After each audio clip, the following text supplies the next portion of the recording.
tonight. Our first speaker is John Seago. He is with Texas Right to Life, and he's going to talk to us about pro-life legislation. John. Great.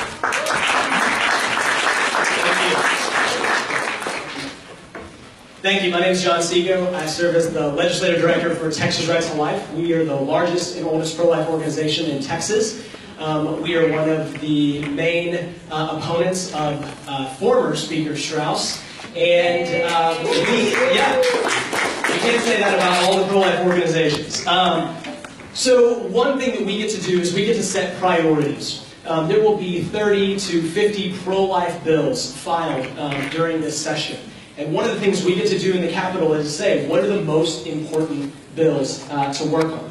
And so we kind of define what is going to actually save lives. There are a lot of pro-life bills that are filed and that are even heralded by our governor or our lieutenant governor that won't actually save lives. And so that's one of the ways that we help your legislators. We have pro-life legislators, pro-life heroes, who we get to help them and help them determine what should be bill number 1, bill number 2, 3, and 4. So in your seats, we have a list of the legislative priorities for this upcoming session. There are 4 legislative priorities here. And we're lucky if we get out of a legislative session with 2 significant pro-life bills. You would think with even whatever we had, more than 95 Republicans, it would be easy for them to sail through. And that wasn't the case, and that's definitely not going to be the case this session. We have 86 pro-life votes in the House because we lose one Republican and we gain 4 pro-life Democrats. So with that 86, though, it is still a time for us to make it very clear that Texas is pro-life. That we believe that we need to protect and we need to promote innocent human life from fertilization until natural death. And so that's what we're doing with the bills that you're looking at on your page. That's what these bills are for. They deal with elective abortion, they deal with conscience protections, and they deal with protecting vulnerable patients. I want to talk a little bit about number 1. Number 1 is PRENDA. It is the Preborn Non-Discrimination Act.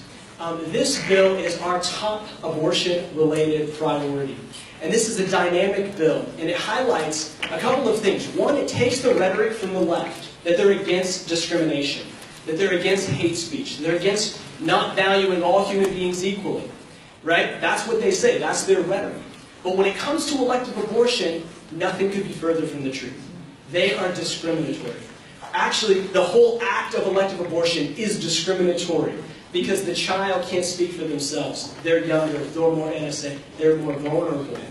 But there are some abortions that are even more discriminatory when the abortion is motivated by the sex of the child, when it's motivated by the ethnicity of the child, or even a suspected disability.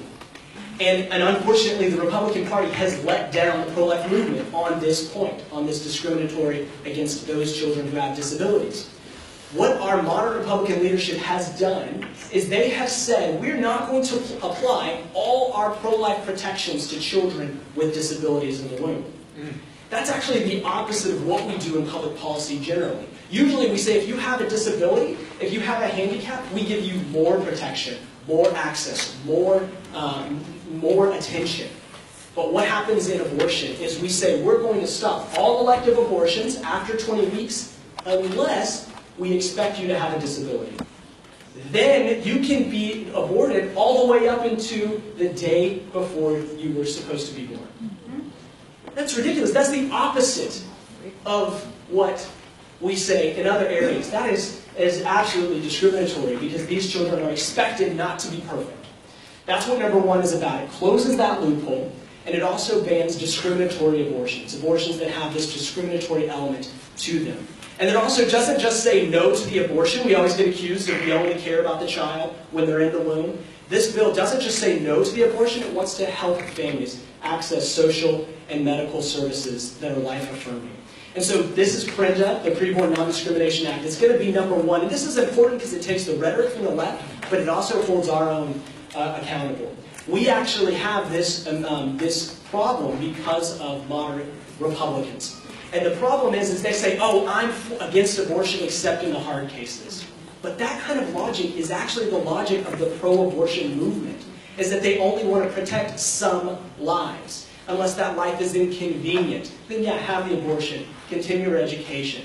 Right? So they're devaluing preborn life based on this discrimination, and that's exactly what these moderate Republicans are doing whenever they say, I'm against abortion unless the child has a disability.